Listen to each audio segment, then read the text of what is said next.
Scarlet Elvandimian has been engaged to Prince Kyle even before they were born thanks to a pact between their families. However, that pact is suddenly torn apart in the middle of a fancy ball as Kyle calls off the engagement because he is fed up with Scarlet and now he wants to be with his side chick Terraneza, while Scarlet is horrified at this betrayal. The guests in the party clap for Kyle and Terraneza as he declares that he is going to marry her soon. She can't understand how they can all be on board with this douchebag who just kicked off his fiance, but she soon learns the reason behind it. Kyle praises Terran, saying that she is a kind and smart woman, while Scarlet is just a without any emotions. He says that pretending to be happily engaged to her for the past 17 years has been the greatest disgrace of his life, and he is really happy that he can be free from her at last. Scarlet is not ready to back down so easily, and she reminds Kyle that the engagement was fixed by their parents and he cannot cancel it by himself. Kyle replies that he can cancel the engagement without seeking anyone's approval, because Scarlet is a petty criminal who has been harassing Terran out of jealousy. Terran starts acting like a victim as Kyle begins talking about how Scarlet bullied her on the academy campus. Scarlet calls that cap because she is meeting Terran for the first time in person as they are in different classes. However, Kyle had only 2 brain cells to begin with,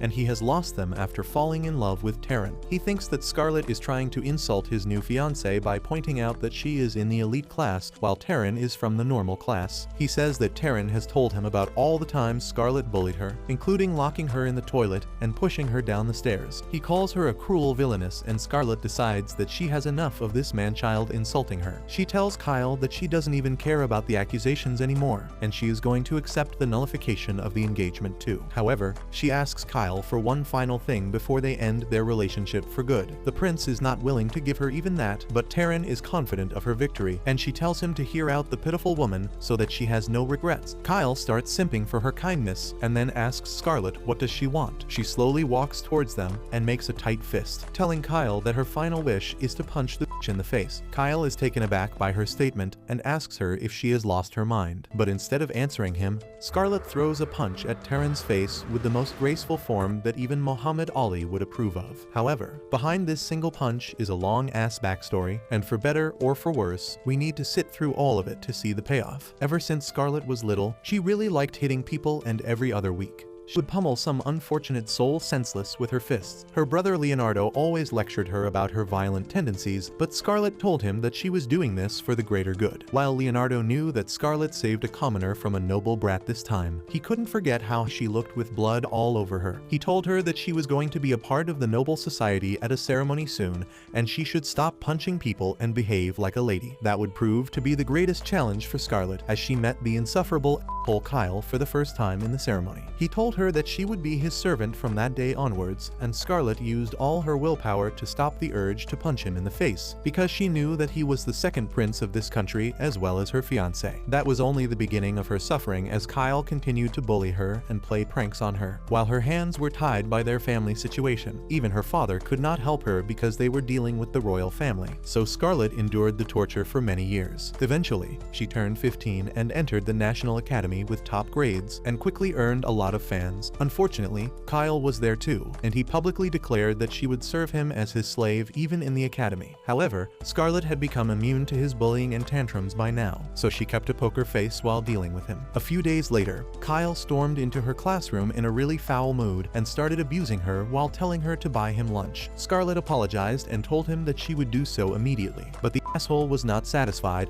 and he dragged her away to punish her while leaving his cronies to watch over the girls so that they didn't snitch to the teachers. Scarlet soon learned that Kyle was pissed because he was demoted to the regular class because of his bad grades, and he wanted to vent out that frustration by attacking her. He decided to cut her hair and take them to his class as a trophy, and even with Scarlet's seasoned patience, that was pushing the line. She told him to stop or she would complain to her family, but Kyle insulted her father, calling him just a lapdog for the royal family. Scarlet was about to send his pitiful into the Shadow Realm, but luckily, the first Prince Julius was nearby and he immediately stepped in to stop the fight. Kyle couldn't do anything in front of his brother and left after getting lectured by him. Scarlet knew he would come back to bother her again, but she thanked Julius for saving her. He replied that he was just saving his younger brother before making small talk with Scarlet, who began to respect him for his good character. She knew that Prince Julius was the top candidate for becoming the next king, but the corrupt nobles feared him, and they were backing Kyle to save their However, the respect she had for the first prince soon turned into jealousy when she found that Julius had scored the perfect marks in all subjects, ending her streak as the top scorer. She thought that Julius must be really exceptional and hardworking, but as he approached her and told her how easy it was to get full marks, she got pissed. She took it personally and worked really hard to beat him the next time. But rumors spread that Julius lost on purpose because he wanted to make her happy. Scarlet was even more frustrated at this, and she decided to ignore him completely. But Julius kept pestering her. He even followed her after school, asking how things were going between her and Kyle, and Scarlet suddenly realized that Kyle had not made any attempts of harassing her lately despite the humiliation he endured the other day. She realized that Julius was hounding her so that Kyle would stay away, and she almost began to see him in a positive light. Julius then suddenly started flirting with her, and Scarlet would have fallen for it if he hadn't called her an interesting creature. She was shocked by his remarks, but it turned out that Julius was not lying, and he really thought that Scarlet was an interesting creature worth studying, and he even kept notes about her. That was the point she started hating Julius and wished to punch him along with Kyle someday. Back to the present. All her rage finally finds an exit point in the form of Taryn's face. With one punch, Scarlet sends her flying and knocks 2 more guys along with her. Kyle freaks out at this and asks her what the hell is she doing, and Scarlet coldly replies that she was bothered by his cruel remarks, and Taryn had to pay the price for that. She then walks towards the crowd of stunned nobles, fully aware that every single one of them is a corrupt bastard. She is angry at them because they celebrated when Kyle canceled the engagement, so she wears her punching gloves that she keeps with her at all times in case of an emergency. The nobles panic and call the guards, but Scarlet immediately puts them to sleep with magic before pummeling the nobles one by one. The nobles begin requesting anyone to protect them, offering their slaves in return, even though slave trading is illegal in the country. Scarlet realizes that these men are unrecyclable pieces of trash, and there would be no weight on her conscience if she knocks them all senseless. So she activates her special time magic to boost her speed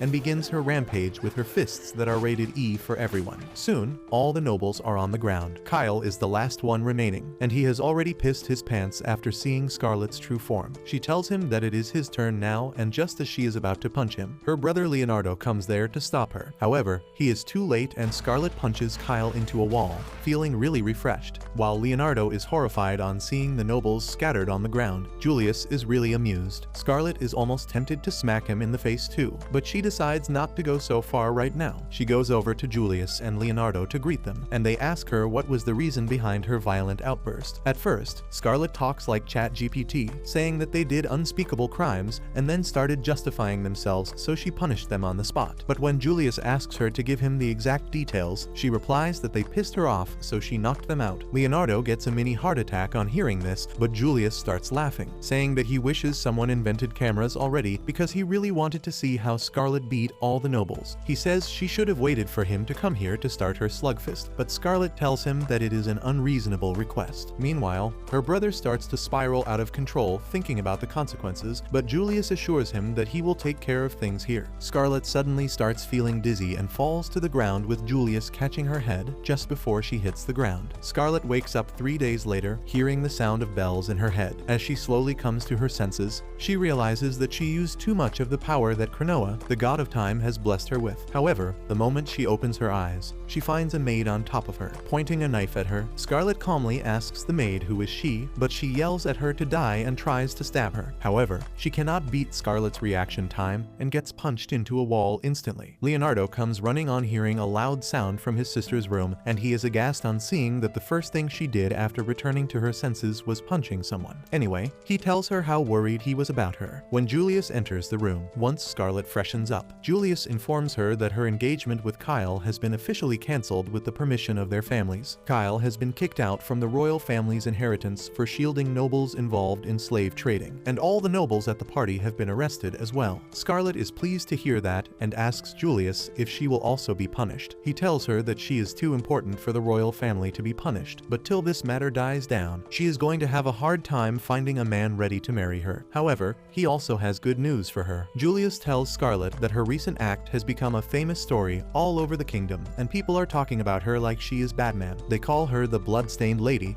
who sent hordes of evil nobles to prison with just her fists, and she is like a hero to them all. Leo is devastated on hearing another menacing nickname for his sister, but Julius tells him that there are more important things they need to deal with first. Among the nobles that got arrested, there are many prominent names who hold government offices, but their biggest challenge is the Prime Minister, who has been the biggest supporter of Kyle's faction. Julius says that the king also suspected the corruption in Kyle's faction, so he formed an organization called CIO2 in order to investigate it, and Leo is its current head. He then calls in one of their agents who was the first person to infiltrate Kyle's faction and bring valuable information. The agent turns out to be Sigurd, a lackey of Kyle, who immediately apologizes to Scarlet for behaving rudely with her all this time. Scarlet replies that he deserves an Oscar for his believable performance, and Sigurd gets worried the more she talks about that. Julius gives her the permission to punch him if she wants to put things behind them, and Scarlet takes the offer. However, she just lightly taps Sigurd on the cheek because he had also rescued her a lot of times while working for Kyle. After that, she takes her leave, realizing that she is finally free to do whatever she wants now that she is no longer bound to Kyle. The first thing on her list is interrogating the maid who tried assassinating her in the morning. Scarlet goes to the warehouse where the maid Nanaka is locked, but she finds that the maid has ditched her clothes. Suddenly, a feral cat attacks her, but Scarlet smacks it down and identifies that the maid was actually a shape-shifting beast folk. She tells Nanaka to return to human form so that they can talk, and it turns out that the maid was actually a boy all along. He is determined to kill Scarlet at all costs, and she realizes it is because of the slave crest on his chest that makes him obey any command from his master. She asks Nanaka if he will be willing to tell her everything about his master if she can free him, and he tells her to go ahead and try it. Scarlet takes that as a yes, and immediately pins him to the ground before using her powers to reverse the time on his slave crest. In this world, all humans are born favored by a god, but most people never realize which god blessed them. Those who realize it can use the powers granted to them by the god, and Scarlet is blessed by Cronoa, the god of time, which is the reason the royal family highly values her. She uses the powers of Cronoa to restore Nanaka's body to the condition before he was enslaved, but that tires her out. Anyway, the twink holds to his end of the promise and tells Scarlet that the person who sent him here was Prime Minister Godwin. Godwin's son was among Scarlet's victims at the party, and he ordered Nanaka to kill her, but he was sent here long before that to spy on her family. Nanaka tells Scarlet that Godwin is a crafty guy who sends spies to all noble families to learn their secrets and then blackmails them into joining the slave deal so that they can fall even deeper into his trap. Well, that is enough for Scarlet, and she gets ready to visit Godwin's house to whoop his Nanaka tells her to stop because Godwin is always surrounded by guards, but that is not going to stop Scarlet. So the crossing servant tells her that she will find a better chance to beat him when he attends a slave auction in a week. He doesn't know the location of the auction yet, but he promises Scarlet that he can get her in touch with the slave trader, because he is willing to do anything to get revenge on the bastard who enslaved him and many other people of his species. Scarlet is glad to accept his help and takes him along, unaware that Julius has heard her entire plan. A couple days later, Scarlet and Nanaka go to the slums to find the slave trader, and she talks about a chunk of mithril that she bought from a kid for 1 gold coin. Nanaka tells her that she got scammed, but Scarlet doesn't believe him. She then turns to Julius, who tagged along with them without invitation. At first, he says that he wants to learn more about his people, because that will help him become a better king, but when Scarlet presses him, he confesses that he overheard her conversation and realized that he can't miss this amusing opportunity to see some guys getting knocked out senseless. Just then, a bunch of thugs come there, and Scarlet gets excited that she has got someone to beat. However, Nanaka tells her to keep her battle tendencies in her pants because he can talk his way out of it. He approaches the thugs and offers to pay them if they take them to the trader named Junk, but they refuse to do business with weak-looking people like them. They talk about how a kid told them that a stupid rich woman bought a rock from him for 1 gold coin, and they decided to take advantage of that. They also beat the boy and took his gold coin on the way to show that strong prey on the weak, and hearing that pisses off Scarlet. She decides that these guys deserve a beating and enhances her strength before using his power to increase her speed. She knocks out 3 of the thugs quickly, and then aura farms on the remaining 2, who realize they are dealing with the infamous violent noblewoman. Anyway, Scarlet knocks the eye patch guy down and then turns to the last remaining bandit who said that the strong prey on the weak. She says that by his logic, she is free to do anything to him, and he begs for mercy, promising to return money to the kid. Scarlet tells him that he can do it after getting beaten, but the thug immediately uses the location of the slave trader as a bargaining chip. However, he foolishly reveals the location immediately, and Scarlet thanks him before knocking him out. She then turns back to Julius, who is clapping for her, and asks what was he doing while she was fighting. He asks her if he should have intervened, and Scarlet immediately refuses. After that, Julius decides to talk to the slave trader Junk by himself, fearing that he may identify Nanaka, or that Scarlet might beat him senseless before getting any information out of him. He manages to do so in a matter of minutes by bluffing and threatening him, and finds the location of the next slave auction. On the way back, Scarlet calls Julius a potential conman, and he replies that it is still better than being a violent maniac. Nanaka wonders if this is the enemies to lovers genre he has heard so much about. But then suddenly, Scarlet and Julius get on the same page as they ask him about ideas to infiltrate the auction. Soon, Scarlet goes to visit a nobleman named Zatharin, who is actually the slave trader whose contact Junk gave them.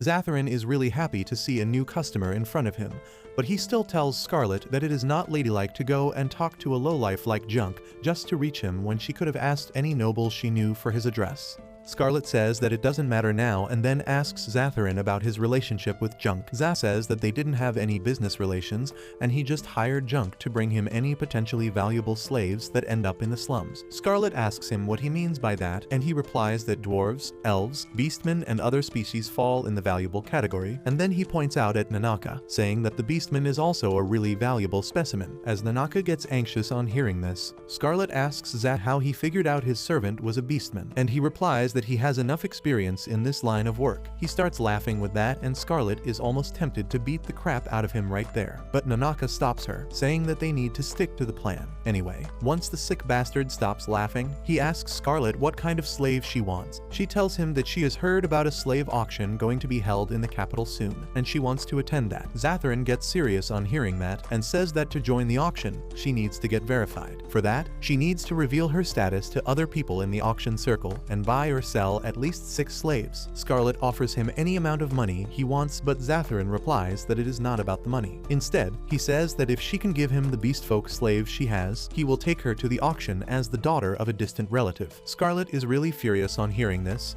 but she somehow controls her anger and smiles politely, saying that if this is all that it takes to enter the auction, she is ready to give the slave to him. Soon after that, Scarlet and Nanaka leave the mansion, and she still can't believe that slave trade is being carried out so openly in the kingdom. She is also glad that everything worked according to the plan, and Zah behaved exactly like how Nanaka predicted. Nanaka is also surprised to see that Scarlet doesn't use her fists to solve all her problems, and she begins pinching him for joking around. As they return home after that, Scarlet asks Nanaka if he is sure about this, because even though she can clear his slave crest afterwards, she cannot protect him when he is a slave. Nanaka replies that it sounded like he was going to put him up for auction, and he won't let anyone hurt his merchandise before the auction. He adds that he is doing this to atone for the crime of trying to kill her, and then suddenly starts yawning. Scarlet understands that beastfolk are mostly active during night and sleep during the day, and the very next moment, Nanaka transforms into his animal form as he falls asleep in Scarlet's arms. She takes him back to the inn where Prince Julius is waiting for them. Scarlet tells him that the negotiations were successful, and he is shocked to hear that she was able to handle the situation without punching anyone. Scarlet is already pissed at this comment, and then Julius says that he should have been with her to see this rare occasion where she solved things without violence, but the prince of the country can't go out to buy slaves. Scarlet doesn't plan to deal with him, so as soon as she puts Nanaka to bed, she decides to go outside to get some fresh air. Julius says that he was thinking the same thing, and he accompanies her, staying close to her all the time. Scarlet is irritated by this, but Julius keeps following her, saying that he has some business in this street. Just then,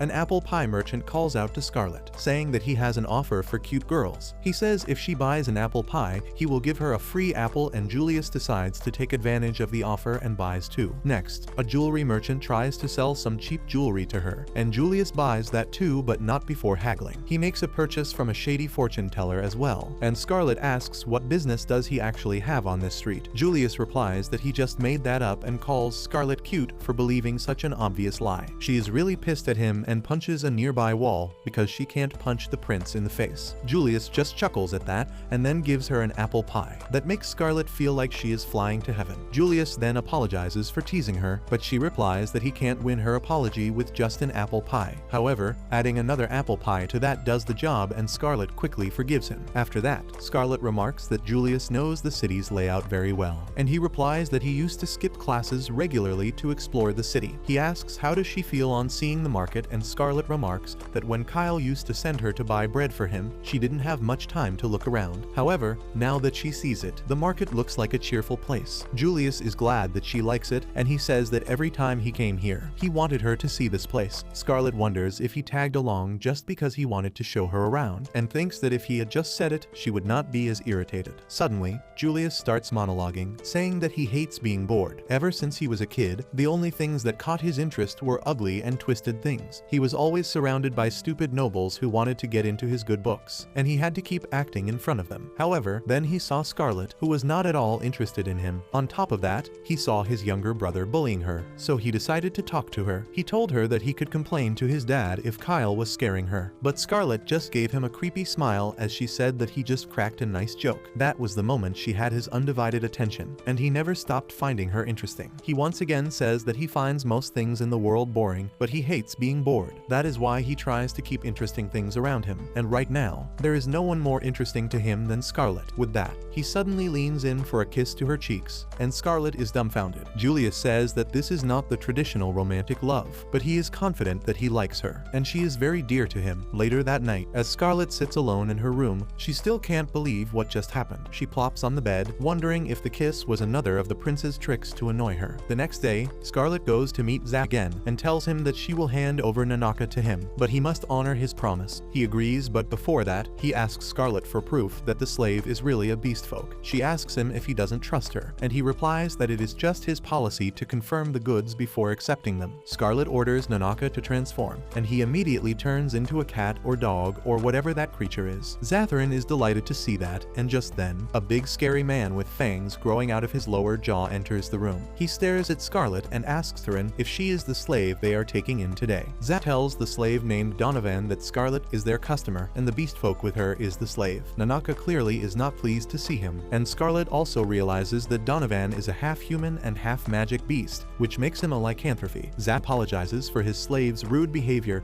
and then tells him to take away the beast. Donovan gets excited on seeing it and remarks that beastmen are known for their speedy regeneration. He puts a metal collar around Nanaka's neck and starts pulling him away, but Nanaka resists, making him angry. He swings his barbed whip in the air to hit him, but then suddenly, Scarlet grabs the whip with her bare hands. She tells Zat that his slave is quite well behaved, and if he doesn't have the guts to punish him, she can do it for him. Donovan just scoffs at him, and even Zat looks down on Scarlet, telling her not to provoke his slave, because he is a rank adventurer. He claims she needs to be as strong as a knight captain to take him down, and Scarlet asks him why does it matter, and grows confused and tells her that he just worried about her. But then Donovan declares that it is too late. He is not going to let a woman walk all over his pride, and he decides to teach her a lesson. He starts pulling the whip away from her, but he can't even get it out of Scarlet's tight grip. He tries even harder, and Zat tells him to stop joking around because there is no way a girl can win against a man in a much higher weight category. Donovan replies that he is seriously trying his best, and then Scarlet asks Zat if Donovan is going to be put up for auction as well. He replies that he is going to keep Donovan as his personal bodyguard and trainer for other slaves,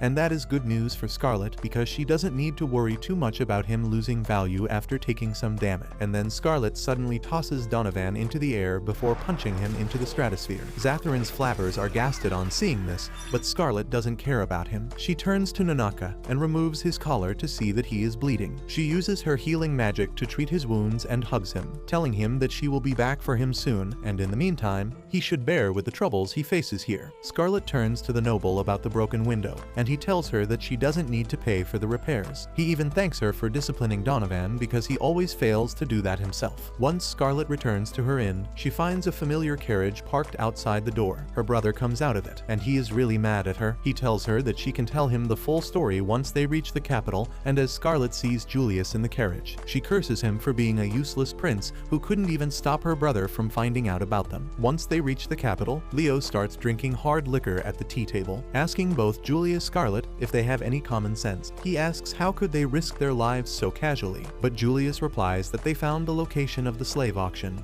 so it is alright. Leo calms down before saying that he also did some research and found that Prime Minister Godwin is organizing the auction himself. Scarlet tells him that the auction is in 2 days and Leo panics as he starts planning things for the big mission. In the meantime, Scarlet starts staring at Julius, who smiles and asks if she wants some apple pie like they had the other day. She gets pissed at him for no reason, but then Leo interrupts them, saying that he has come up with a plan. First, he wants Scarlet to return home, but she refuses, saying that it is the only thing she can't do. Leo thinks that the only reason motivating her is punching Godwin in the face, but she replies that it is more than that. She says that ever since she was a little, she saw that good people suffer, while evil nobles keep on prospering. She believes that greedy evil bastards can't be punished using normal means, and she needs to do something about them in her way. She suddenly gets up, saying that selfish and greedy nobles are the most satisfying targets to punch. Leo and Julius have their usual reactions to her violent tendencies, and Scarlet says that normal people can't even beat nobles. But since she is the daughter of a high-ranking duke, she will be fine. Julius agrees with her, much to Leo's dismay, who fears that Scarlet's violent nature will ruin their family's reputation. However, the bigger problem is that people from the Vanquish Empire might be there at the auction. Both Scarlet and Julius get tense on hearing about that, because the Vanquish Empire has been at odds with their Palestine kingdom for the last 300 years. They are known to be ruthless people who respect power as the only hierarchy, and they are ruled by strong dragon riders. Even though peace talks have started between the two nations recently, Leo has confirmed news that the Vanquish Air Force has been in contact with Godwin recently. Coincidentally, at the same time, Godwin is having a meeting with some officials from the Vanquish Aerial Army. He is furious at Scarlet for crashing Kyle's party and derailing their plans, and asks the soldiers to get rid of her. The red-headed soldier gladly accepts the mission and flies away on his dragon. But Godwin is not pleased by his cocky attitude. Just then, a girl tells him to forget about the dragon riders and look at what she has got. She points a gun at Godwin, but since guns have not been invented in this world yet, he doesn't know what it is. The girl tells him that it is a gift from Goddess Palmia, and Godwin pulls out his pendant, saying that he already has a gift from her. He doesn't think that the funny-looking cylinder can do anything, but as the girl shoots a flower vase with a pistol, he is shocked out of his senses. The girl turns out to be none other than Taryn, Kyle's side chick, and she tells Godwin to use this weapon that can kill even the most fearsome enemies to win his upcoming battles. Soon, the day of the auction arrives, and Zap nervously welcomes Scarlet to the auction house. He gives her a mask that is probably going to do nothing to hide her face, and Scarlet thanks him, wishing him the best of luck for today's auction. However, she smirks to herself, knowing that this is going to be the last auction for him and all the douchebag nobles involved. Zap then leads Scarlet to the hall, and she keeps thinking about her strategy. After they got the location of the auction, Julius immediately sent out the agents from his organization to infiltrate the place as servants. However, he knew they would all be unarmed inside the auction hall, and even if they used magic, they would not be able to arrest Godwin. That is why he told Scarlet to be their main combat unit, because unlike the rest of losers, she only needs her fists to beat up everyone. Scarlet confidently enters the auction hall with that in mind, and at the same time, Leonardo and other knights are waiting outside, ready to strike whenever Julius gives them the command. Leo is confident about their preparations, but he prays that Scarlet keeps her promise that she won't use violence unnecessarily. His stomach starts hurting because he knows she can't keep her fists in control, and he just hopes that their mission succeeds somehow. On the other hand, Scarlet is listening to the nobles talk about the kind of slaves they want from the auction. All of them have different tastes, but they agree that the main attraction for tonight's auction is the shape-shifting beast folk. Just then, the lights go out and Scarlet accidentally bumps into a man. He apologizes and walks away, and she feels like she has heard his voice before. However, she doesn't have much time to think about it as the announcer enters the stage and officially starts the auction. He first brings a one-winged bird woman to the stage, and the nobles immediately start bidding. Scarlet watches them from the balcony, barely controlling her rage when suddenly Julius comes there. She asks him what is he doing here when he is supposed to lead the mission, and he responds that he came here to check on her. Scarlet starts walking away, but Julius follows her around, asking her if she has found Godwin yet. She replies that she hasn't seen him, but she has an idea about where he could be. Julius urges her to take action quickly because the royal knights are stationed outside the gate, and they might take away her target if she doesn't hurry. Scarlet immediately offers him a trade, asking him to delay calling the royal knights because she will give him the show of a lifetime by pummeling Godwin in front of him. Julius is immediately sold on hearing her offer, because that is why he joined the undercover troops. However, just getting the show of the Prime Minister's whooping is not enough for him, and he asks Scarlet what will she give him in return for delaying the command to the knights. She thinks about it for a second, and then promises to swear her loyalty to the crown and the kingdom for the rest of her life. Julius immediately rejects that pitch, telling Scarlet that he is not asking her to do anything for the crown. He gently holds her face, asking her to swear loyalty to him instead. Scarlet replies that it is going to be the same thing eventually because he will be the next emperor. But Julius tells her that he is impatient. She hesitates, but the prince makes it clear that she won't get what she wants if she doesn't promise her loyalty to him right now. Scarlet gives up and pleads her loyalty to him, and Julius is really happy to hear that. He asks her about Godwin's location after finally dealing with all this stuff, and Scarlet believes that he is overseeing everything from the highest balcony. Julius tells her they should hurry to his location in that case, and Scarlet replies that she is more impatient than him to beat it out of the corrupt prime minister. At the same time, in the prison, the guards take away an elf woman while her daughter is left behind. She struggles to follow her mom, but Nanaka holds her back, telling her that it is pointless. The girl starts crying while the other slaves pray to gods and saints to save them, but Nanaka promises that all of them will be safe. On the other hand, Scarlet puts the guards to sleep, and Julius praises her magic control. She begins sulking at this, reminding him that he beat her in the magic practicals in the academy, and Julius is low-key happy on seeing her jealousy. Just then, they come across a bunch of thugs, and Scarlet immediately realizes that they are Godwin's private guards. She decides to treat them as appetizers before the main dish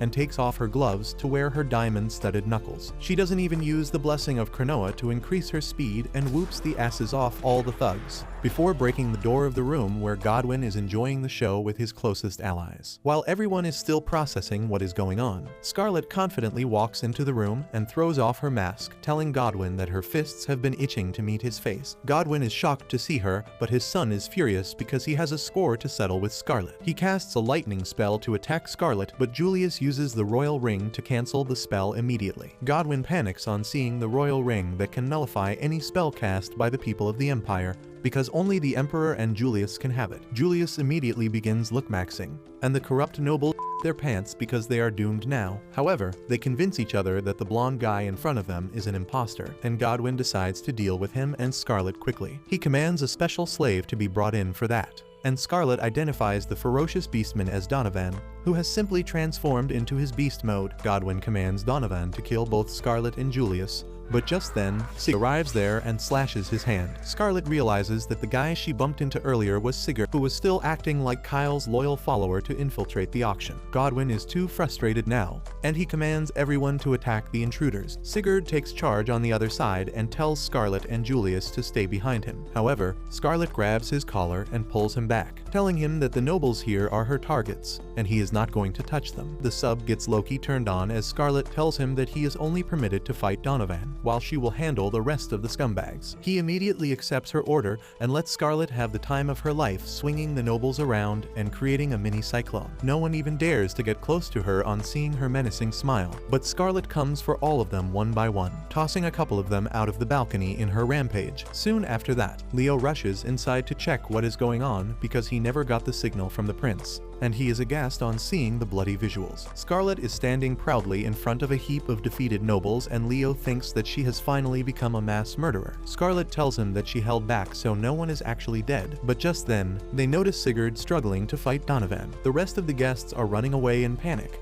and Leo thinks that some of them might escape at this rate. Julius agrees with him and decides that they should mobilize the knights, but Scarlet reminds him that she has not yet pummeled Godwin. Despite that, Julius orders Leo to send the knights after Godwin, and Scarlet says that this is not what he promised. He assures her that only she will get the right to beat the Prime Minister senseless. Leo turns back on hearing this and asks what the hell is going on. Julius explains that he has exchanged vows with Scarlet, so he has to keep his promise to her. Leo is astonished to hear this, because he thinks that Julius and Scarlet have exchanged wedding vows. He gets emotional thinking that his sister has finally found the guy she wants to spend her life with. But Scarlet doesn't understand why he is being so dramatic. Julius realizes that both of them are a bit dumb when it comes to reading the room, but he decides to ignore them and sends a signal to the knights waiting outside. Soon, Leo also recovers from his dramatic outburst and uses his special skill called clairvoyance to scan through the entire mansion. He finds Godwin and his son heading towards the roof and immediately immediately after that, he spots a dragon hovering above the rooftop. The three of them rush towards the roof, and Julius remarks that his theory that Godwin was working with the dragon riders of the Vanquish Empire turned out to be true. He says that they need to rush or Godwin will escape,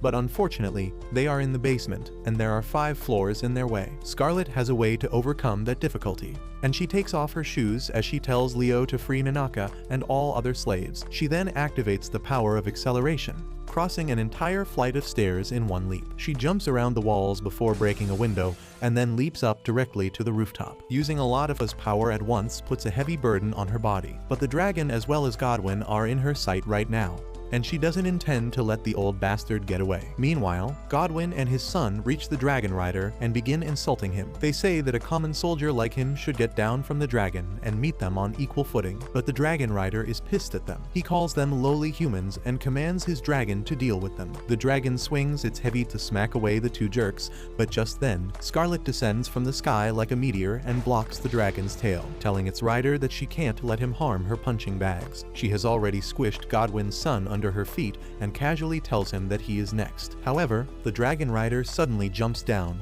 telling Scarlet that he never expected someone to stop his dragon's tail with just one hand. He kneels before her and throws away his hood, saying that he has fallen in love with her. He asks her to marry him, much to everyone's shock, but Scarlet refuses his proposal and smacks him away. The dragon tries to avenge his master by attacking Scarlet, but she grabs its mouth and pins it to the ground. In that time, the dragon rider gets back up, and after seeing Scarlet beat him and his dragon, he is even more interested in her. He once again asks her to accept his proposal, but she punches him in the guts to take away his breath. The redhead still keeps rambling about how she is beautiful, strong, and graceful, so Scarlet kicks him away, thinking that this will be enough to take him down. However, he gets up, and even though he can barely stand up, he still wants Scarlet to marry him because he has never seen a strong woman like her. Scarlet tells him to stop acting like a fool because she knows that he is O'Flame, the first prince of the Vanquish Empire who came here to kill the incompetent Godwin. Godwin panics on hearing this, and then O'Flame confirms Scarlet's statement. He declares that he came to kill Godwin and his followers because traitors like them are the biggest threat to the peace of both the countries. Al throws his spear at Godwin to finish him off quickly, but Scarlet shatters the spear with a kick, telling him to step back. The prince immediately moves close and grabs her leg, and Scarlet notices that he was just acting to be weak earlier because his body still looks in great shape. She asks him if he is really confident in his endurance, and Godwin affirms, saying that he has the blessing to make his body as hard as steel, so he can't be defeated by physical attacks. He tells Scarlet that her attacks won't work on him, so she should just let him finish Godwin, but she refuses, saying that she has a way to defeat him. She then suddenly grabs his head, and Al lowers his guard, thinking that she is going in for a kiss. However, Scarlet pushes his head down and hits him with her full strength. Despite taking numerous knee blows to his face, Al acts that he is perfectly fine, but when he gets back up, he starts feeling dizzy because Scarlet's kicks gave him a concussion. He loses his balance, but not his desperation, and once again asks Scarlet to come with him because this kingdom of weaklings doesn't suit her. However, she has had enough of his ramblings, and she simply grabs his collar and activates her power to yeet him back to his kingdom. With that done, Scarlet finally turns her attention to Godwin, who is pissing his pants already. He apologizes for trying to kill her and for using Terran to break up her engagement with Kyle. The second statement is new for Scarlet, and she asks the minister if he helped Terran get close to Kyle. She says that if he helped her humiliate him in front of everyone that day, he is going to pay for it, and Godwin stammers as he tells her that he just followed Terran's plan. Scarlet is curious now, and Godwin sees a chance to escape. He promises information if she lets him go and begins telling her that Terran is not a normal girl, and she was summoned from another world by the goddess herself. Scarlet is not sure if he is speaking the truth, but the new information is enough to make her stop in her tracks for a while. Unfortunately for Godwin, Scarlet thinks that fear has turned him into a senile old man, and he is just yapping stuff out of his ass to protect himself. She can't believe that Terran is a girl from another world summoned by the goddess, so she decides to give Godwin the punishment he badly deserves. Godwin still tries to negotiate with her, offering her anything she wants. Scarlet thinks for a moment and then says that she needs a human punching bag with shifty eyes, pointed nose, and well-padded clothes. Godwin tells her she can have it, but then he suddenly realizes that she is describing him. Scarlet was waiting for this, and she uses Cronoa's power to make the time around her flow 100 times slower than normal, while she is the only one who can move normally. She punches Godwin on behalf of the people that he has exploited and those he kidnapped to sell as slaves. She punches him for ruining Nanaka's life and also for trying to kill her. And finally, she punches him just because she wants to beat the crap out of him. Just as Scarlet lands the final punch, her time magic wears off, and Godwin takes the delayed damage from all the punches at once. She courteously bows as Godwin is sent flying away, but then suddenly, she falls to her knees because she used too much of Cronoa's power. Her hair turned black from the tips and her hands start bleeding as well. Scarlet is worried that her brother will be disappointed in her. She loses her balance, but Julius arrives there just then to hold her. He uses his power to heal her while remarking that he wouldn't be able to believe that a human was fighting here if he didn't know her personally. Soon, Leo and others also come there and begin asking Scarlet if she is fine. They are also curious about where Godwin went, and she replies that he went through the wall just now. Unfortunately, Scarlet was underestimating the old Prime Minister, and he is still standing on his feet. He jumps down from the wall and pulls out the pistol that Terran gave him to shoot Scarlet. But Julius jumps in front of her to stop the bullet with his body. Everyone is mortified on seeing this, but Godwin is happy that he at least got rid of one thorn from his path. Scarlet gets furious at him and immediately lunges towards him, throwing him to the ground with a punch. Godwin tells her that her punches won't hurt him because he has a gift from Goddess Palmia that protects him from all damage. However, the idiot makes the mistake of showing it to Scarlet, and she immediately yanks it away from him before smashing his nose. She tells Godwin that he cannot be forgiven for the sin of killing Julius, and he should apologize to him in the afterlife. With that, she hits the old man with all her strength and sends him flying. She says that she has avenged Julius now, and asks him to watch over them from heaven. Julius coughs as he tells her that he is not yet dead, because Leo's healing magic saved his life. He asks Scarlet if she is disappointed that he is still alive,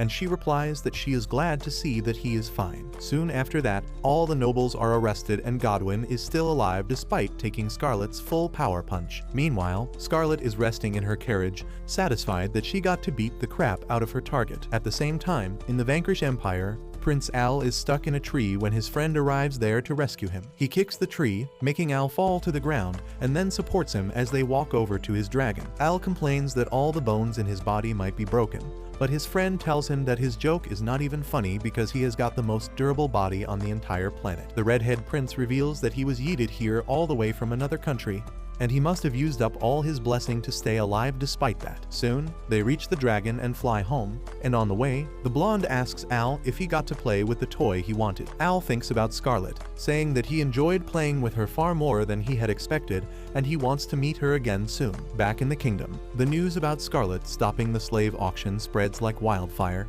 and everyone begins calling her their kingdom's savior. The press visits the Royal Academy to talk to her friends about her hobbies and pets.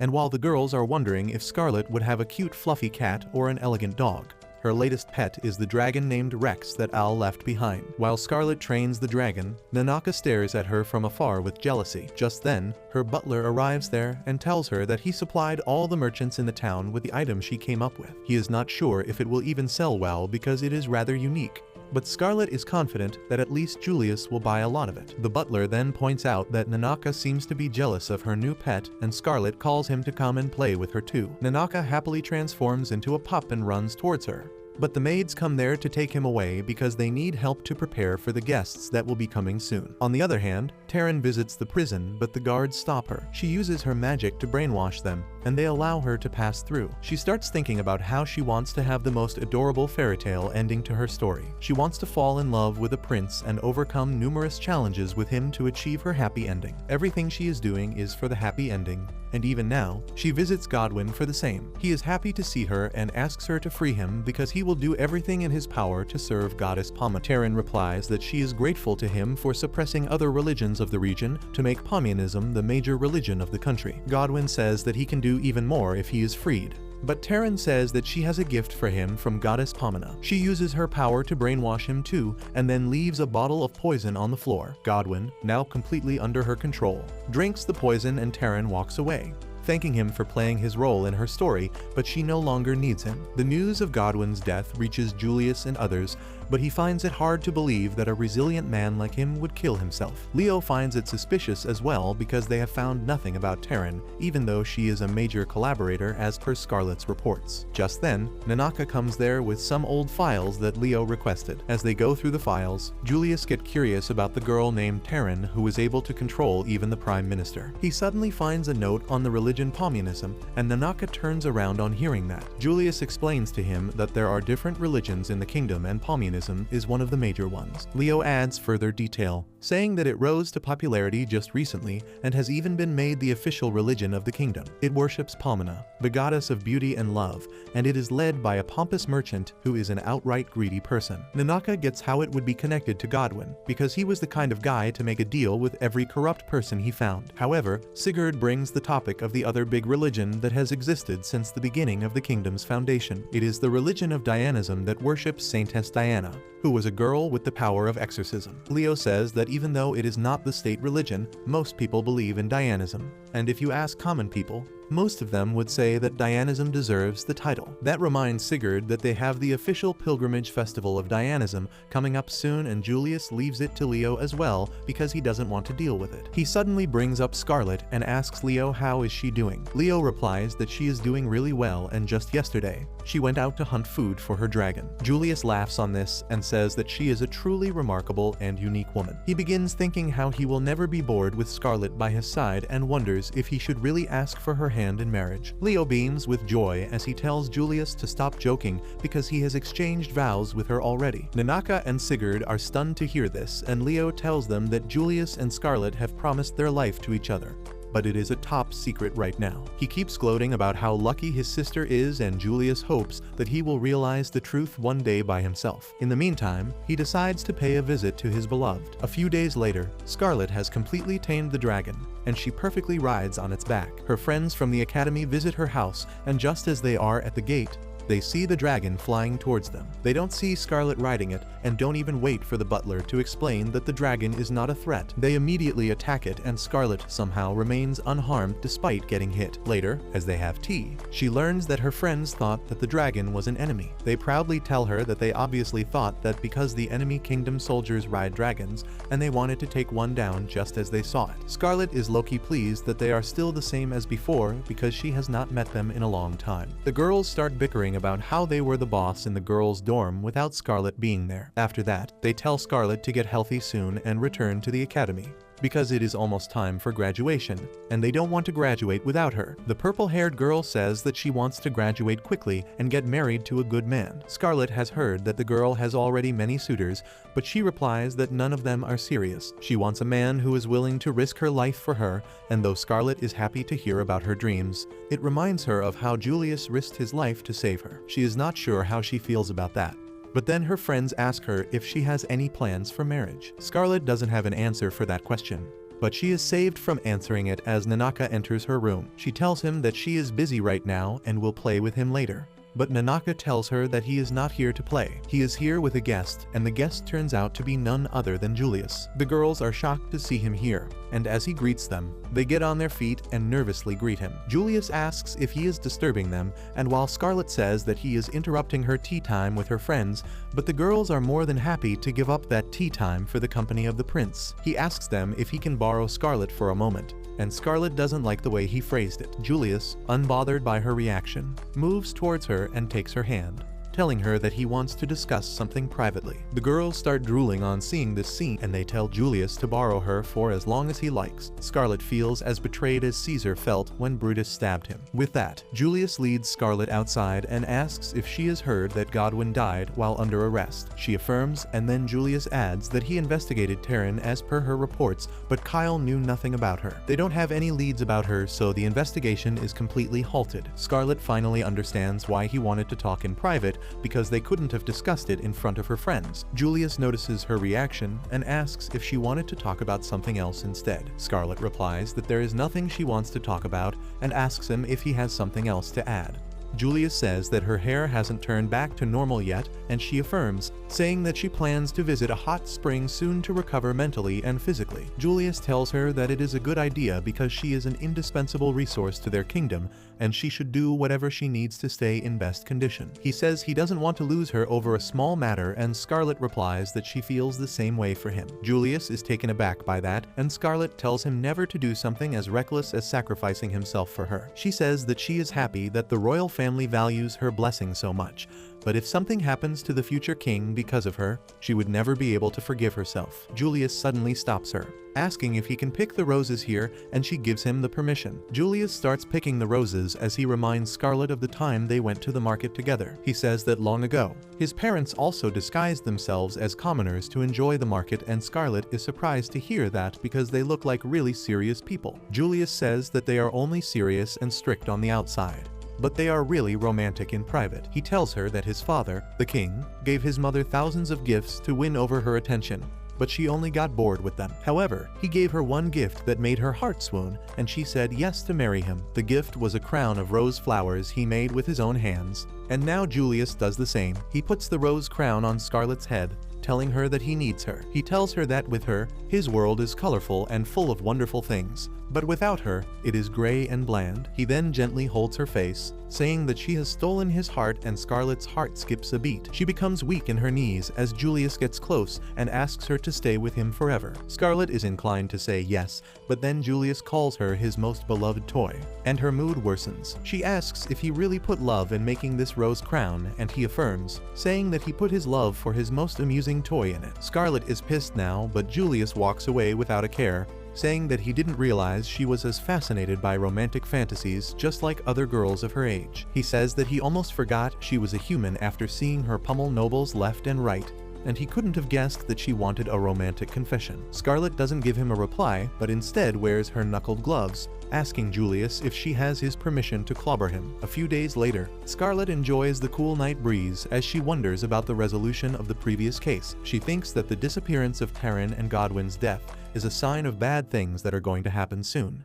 But there are also good things she looks forward to. Scarlet reads a letter from the Saintess Diana, who talks about how badly she wants to meet her. The Saintess talks about flowers growing in the church, and also how she wants to talk about a lot of things when they meet. Scarlet smiles after reading the letter, and she swears to herself that no matter what happens from now on, she is going to protect Diana. The next day, Scarlet tells Leo that she wants to go on a hot springs tour, but he doesn't trust her at all and thinks that this is just an excuse for her to go and punch someone. She asks him to have a little more faith in her sister, but after finding out how her vows with Prince Julian were not marriage vows like he thought, he can't trust her even a little bit. As Leo keeps ranting about that incident, Nanaka serves tea and looks at the map. He points out that Scarlet's hot spring trip is near Saintess Diana's cathedral, and he asks if she wishes to punch the saint. Leo suddenly freaks out on hearing this, and he realizes that Scarlet makes a trip to the hot springs every year around this time, and the route is always the same as the Holy Land pilgrimage. He demands to know what this means, and Scarlet assures him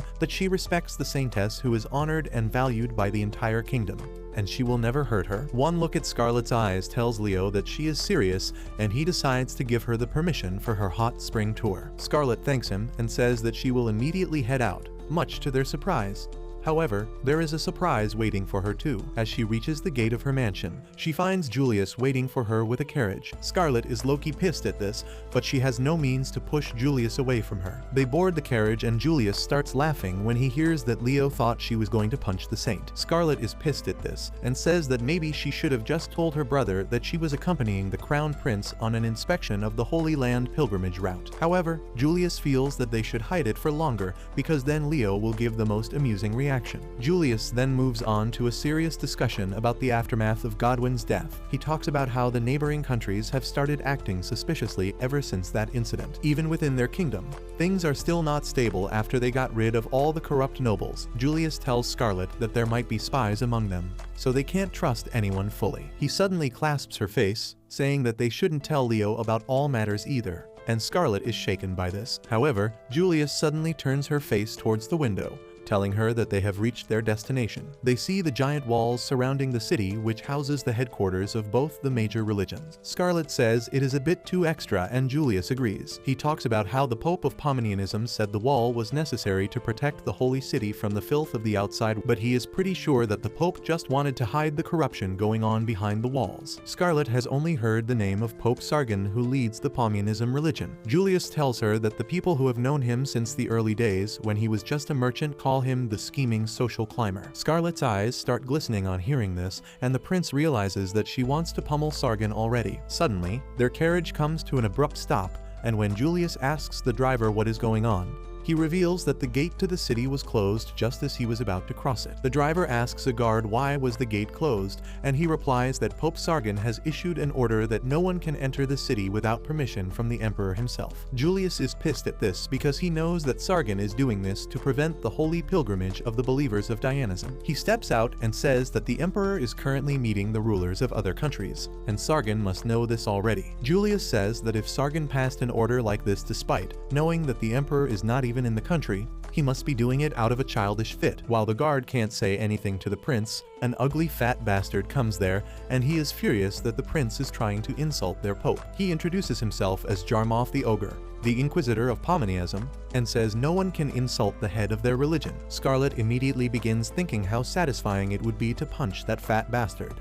who tells Julius that with the orders from the pope, he is authorized to do whatever it takes to stop heretics who would harm Pomenianism. He declares that he is going to kick out all heretics from the holy city, even if it is the crown prince himself, because he has the approval of goddess Pomena. Julius asks if it was the Pope who set up the Inquisitors to do this, and Jarmoth agrees, unaware that the prince is holding a magic device to record his statement. Once he has got enough proof that the fatty is stepping out of line, he gives Scarlet the permission to do as she pleases. She immediately puts on her gloves and heads to the door while Jarmoth mocks her, saying that no one can even scratch the holy door. However, one punch from Scarlet is enough to blow the door into smithereens. Everyone is dumbfounded on seeing this, and Jarmoth calls Scarlet a monster. However, he soon realizes who she is, and as he says her name out loud, the soldiers panic. They know that they will get absolutely demolished by the blood-stained Lady of Beatings, and they immediately run away. Jarmoth, however, is determined to punish Scarlet for capturing Godwin. He swings around his heavy mace to attack her, and Scarlet simply borrows a spear from a soldier who couldn't run away in time. Jarmoth tells her that a puny spear like that can't block his heavy mace, but turns out anything is possible with Scarlet. She blocks Jarmoth's attack and hits his mace back, striking him in the guts. She thinks this will be enough to take down the fatty, but surprisingly, he takes 0 damage because the thick layer of fat disperses all the impact from the mace. Jokes aside, the real reason he is still fine is a magic pendant that allows him to heal his injuries instantly. Scarlet is not really surprised to see another magic pendant with her enemies, and as Jarmoth declares that nothing can harm him as long as he has the gift of the goddess with him.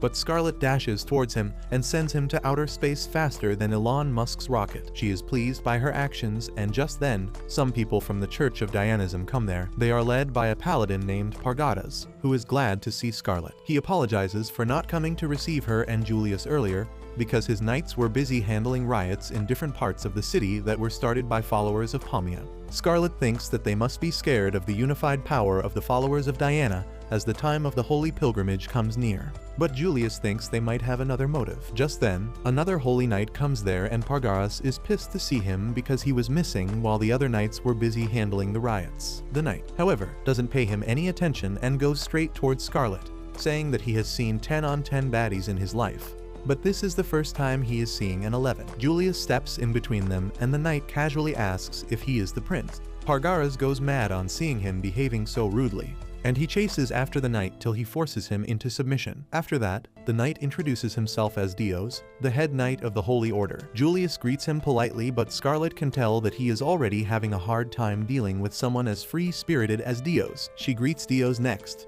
and he immediately grabs her hand, telling her to be his girlfriend because he is head over heels for her. Everyone is aghast at seeing how shameless Dios can get. But surprisingly, Scarlet talks to him nicely. He asks her if class differences bother her, and she replies that as the daughter of a high-ranking noble, it is her duty to marry a person of suitable social standing. Dios begins telling her that he is a half-elf, and his father is actually an elven noble. Scarlet tells him that he is an amusing guy, but she is not really a fan of him holding her hand without her permission. Dios notices this too and leaves her hand, and at the very moment, Julius snatches Scarlet's hand away from his reach. He tells the knight to show respect to his partner, and Dios thinks that they are dating. However, he isn't willing to back down and tells Julius that he doesn't like taking orders. The rest of the knights are furious at him, and they drag him away after a bit of nagging. Pargaras apologizes on the mannerless moron's behalf, explaining that he joined their knight order about a year ago, but rose through the ranks because of his talent. Scarlet also feels that Dios is really skilled, and he seemed to notice that she was about to hit him for holding her hand. On that note, she asks Julius how long does he plan to hold her hand, and he immediately lets it go while apologizing. Scarlet replies it is fine, but then asks what was he talking about with Dios, and Julius walks away in a hurry, saying that they should meet the saintess quickly. They soon reach the cathedral and greet the saintess, but then Julius asks for a private audience to discuss some high-level issues. He and Scarlet wait for Diana in a meeting room, and Julius knows what is going to happen. As soon as Diana enters the room, she lunges to hug Scarlet, saying that she really missed her. Julius pulls her away, telling her to greet the prince first, but Diana throws a tantrum, telling him to get his filthy hands off her. Julius threatens that he may call a church official here to join them in the meeting, and Diana gets nervous because she doesn't want to lose the precious time she can spend with Scarlet. Anyway, Julius releases her and Diana hugs Scarlet again, who says they should get down to business quickly. She begins talking about the holy pilgrimage that started 300 years ago when the demon lord unleashed his army on their kingdom. They were unable to defend themselves, but then a girl with the power of exorcism arrived on the battlefield and quickly defeated the demons. The girl named Diana then erected a barrier to stop monsters from attacking the kingdom using gems of purification. However, she eventually died and the gems began losing their power.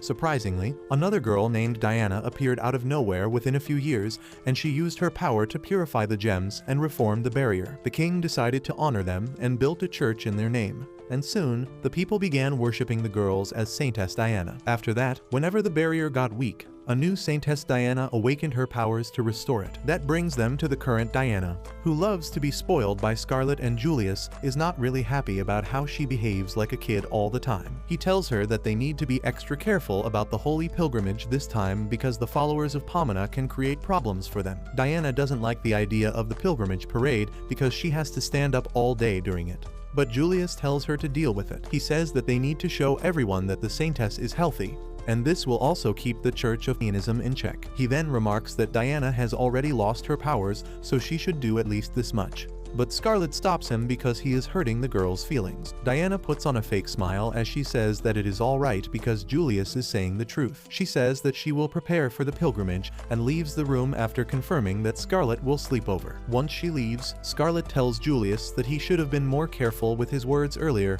and he admits that he should have done better. Scarlet thinks that Julius simply doesn't know how to deal with the heart of a girl, but she also feels that he is also facing the pressure of making the holy pilgrimage a success. Later that night, Scarlet sleeps with Diana, telling her stories about how she pummeled a lot of jerks lately. Diana wants to be a strong, independent woman like her when she grows up, and Scarlet asks if she is not interested in boys. Diana replies that boys are gross and mannerless, and even though Julius is handsome, he is a twisted bastard who always teases her. Scarlet agrees because Julius teases her too, and Diana gets even more mad at him. Just then, a servant knocks at the door and tells Diana that it is time for her to go to sleep. Scarlet decides to take her leave, but before she goes, Diana has a request for her. She says that the name Diana is a really common one because everyone wants their daughter to be the Saintess. She wanted to be called something else, so her father called her Sonia in private, and she asks Scarlet to call her by that name as well. Scarlet obliges and calls her Sonia before heading out, thinking about the time when she found Diana in shambles after she found she could no longer use her powers. The next day, a parade is held to celebrate the start of the pilgrimage.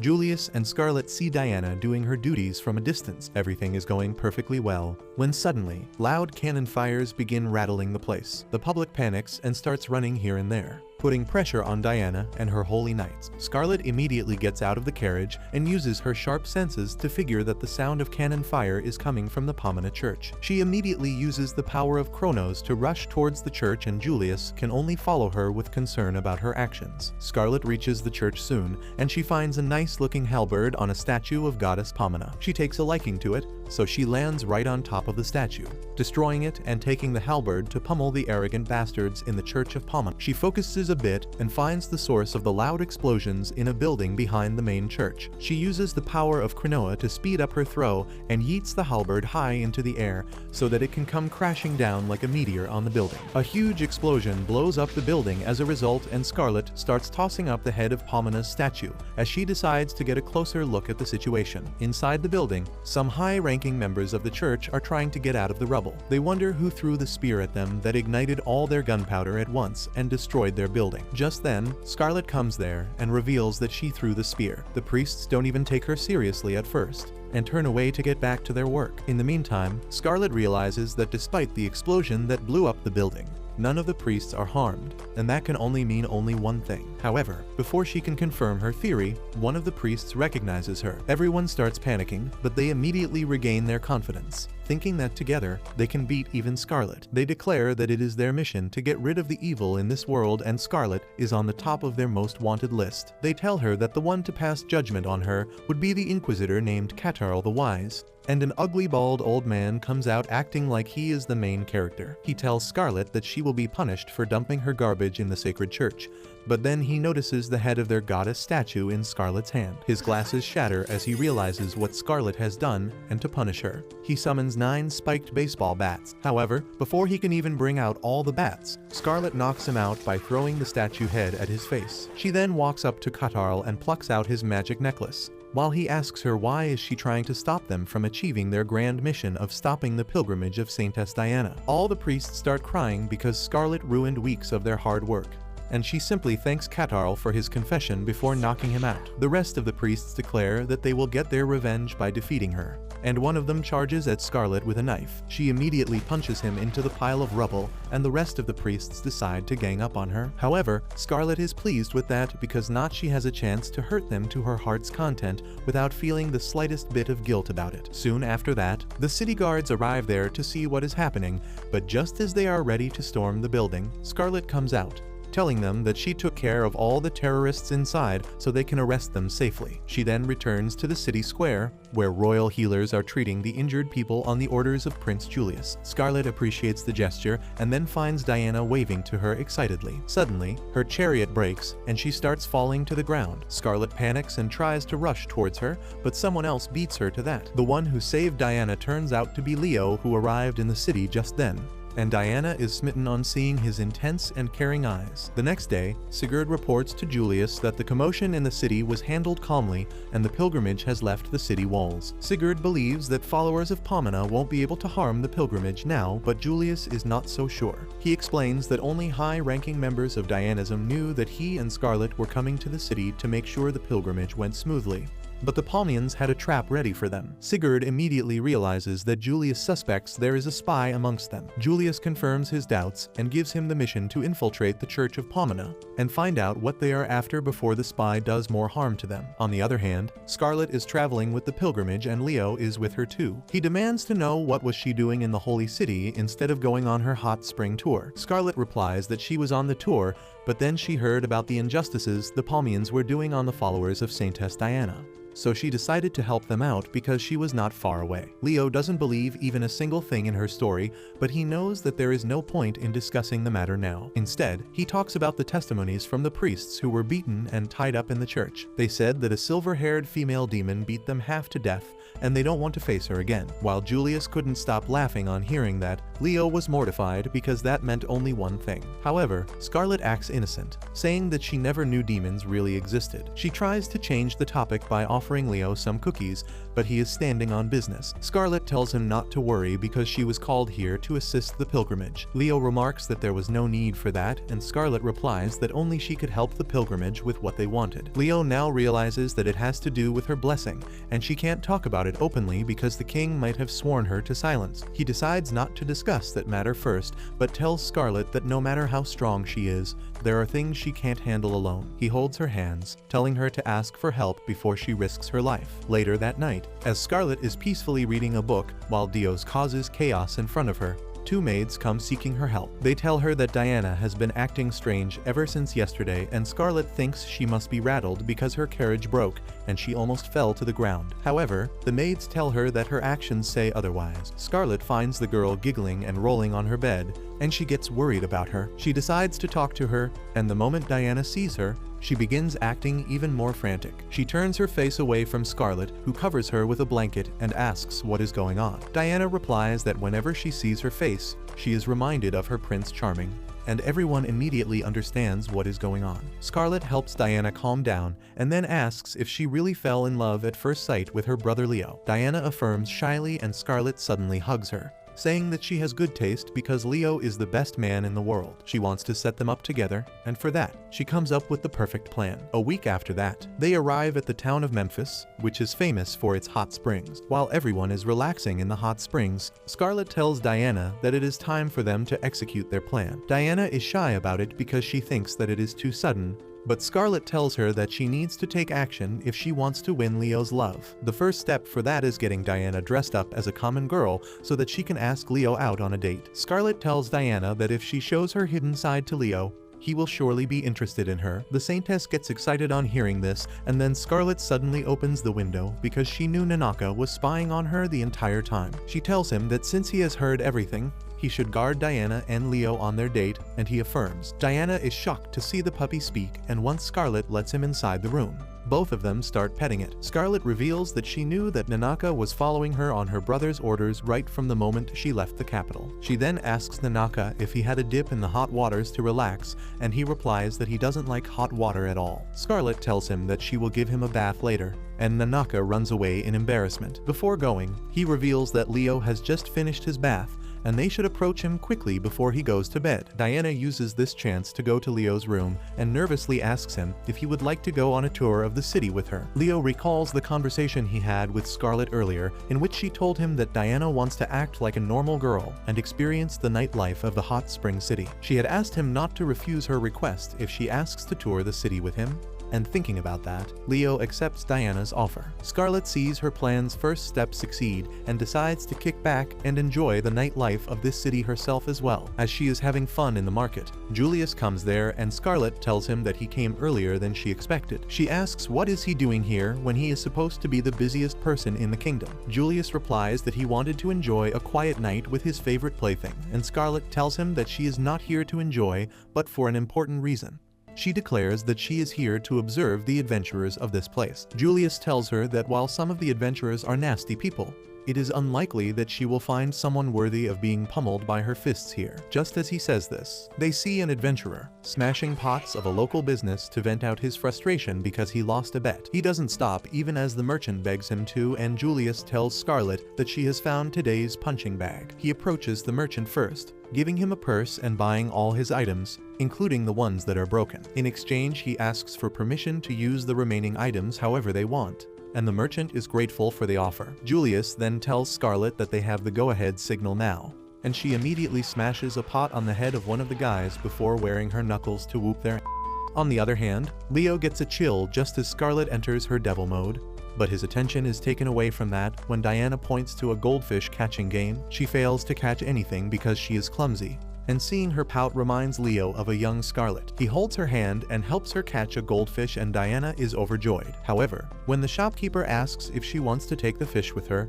she refuses because she feels the fish will be sad if she takes it away from its friends. Leo tells her that she is too kind, and Diana doesn't know how to reply to that. Anyway, they continue their date, and Diana enjoys it a lot. She soon finds a shop selling cat ears, and since there is a discount on buying a pair, she makes Leo wear one as well. After that, she happily walks through the market when two drunkards come from the opposite direction. Leo pulls her towards himself and pats her head, telling her not to go so far away from him. Diana suddenly realizes that while this is a date for her, Leo is just babysitting her. She gets upset and tells him to not treat her like a kid. Leo is taken aback by this and apologizes for doing that. He explains that he sees a young Scarlet in her, but Diana tells him to take that statement back because she is nothing like Scarlet. She says that Scarlet is cool and dependable, and on the other hand, she is just a clumsy village bumpkin. Leo kneels before her, telling her that it is not true, because she is doing a great job as the saintess despite her young age. He tells her that she is an important asset to the kingdom, and Diana feels compelled to reveal the truth about losing her powers to him. However, just then, he hears a commotion nearby and gets distracted,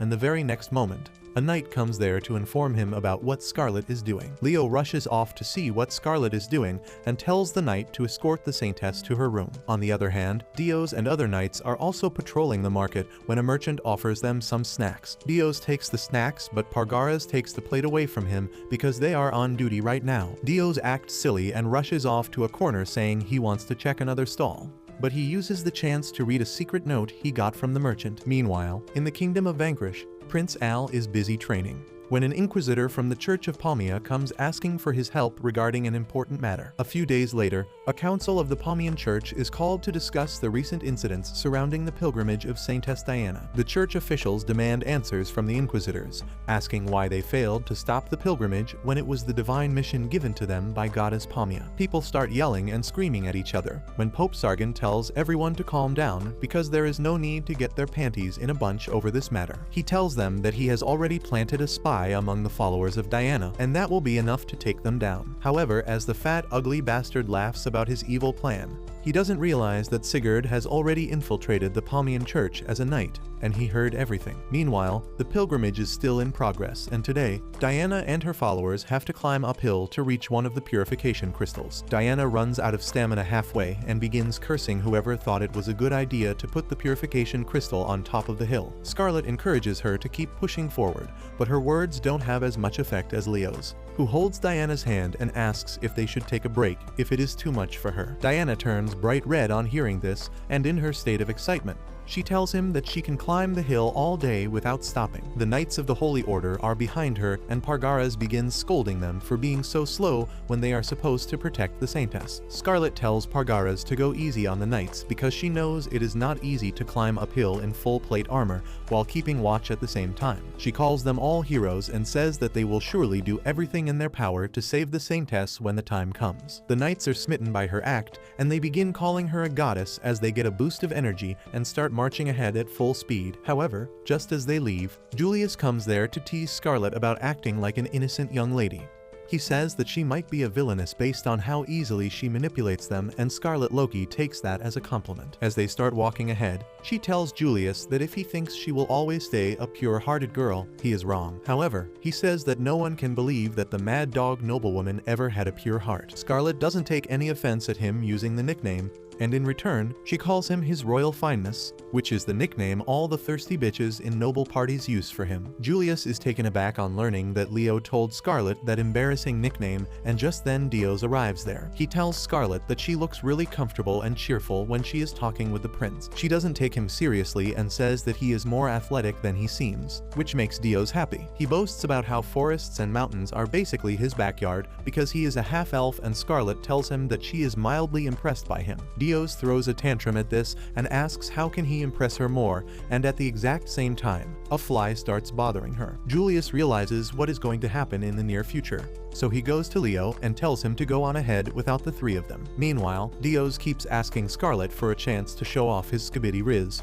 but her full attention is on the annoying fly. As the fly goes towards Dios, she suddenly turns around to attack it, and the flirty knight takes a step back. He doesn't understand what is going on as Scarlet points her palm towards the fly and uses a powerful wind spell to send it flying, along with the human-sized fly that was annoying her even more. Soon after that, the party reaches the top of the hill where the barrier crystal is installed. Leo is shocked to see how dark it has become in 1 year after absorbing all the corruption. When he notices Scarlet going towards the tents, he stops her because she is going to the tent where the Saintess is supposed to change her clothes, and Scarlet replies that she is going to the right tent because she is a Saintess as well. Leo's flabber is gasted upon hearing this, and as a servant calls Scarlet a saint, he is even more shocked. He stops his sister and demands an explanation, but she waits for Julius to stop laughing and give permission to reveal a national secret. Once she gets the permission, Scarlet tells Leo that there are 2 saints in the religion of Dianism, although the world only knows about one. She explains that ever since the 3rd Saintess Diana,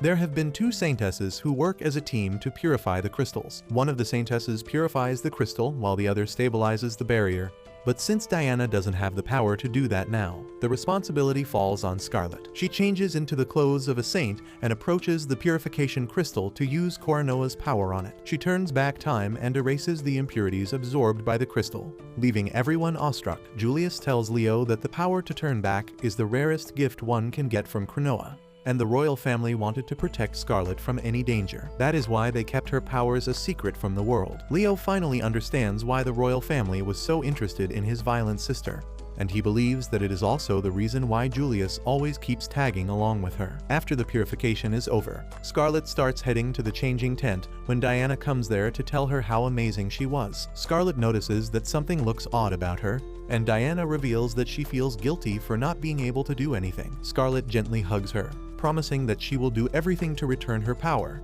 but neither of them notice Dio's keeping a keen eye over them. Later that night, Julius receives a report from Sigurd about the mole Pope Sargon has planted. The next day, Julius keeps thinking about that as they head to their next destination, which is a town situated in the far north. Scarlet is fully covered from head to toe because she doesn't tolerate cold weather well, and when Julius asks for the reason, she replies that she can't feel the thrill of punching someone when her hands are numbed by the cold. He asks her to wait just a bit till they reach the city because they will get a really warm welcome there.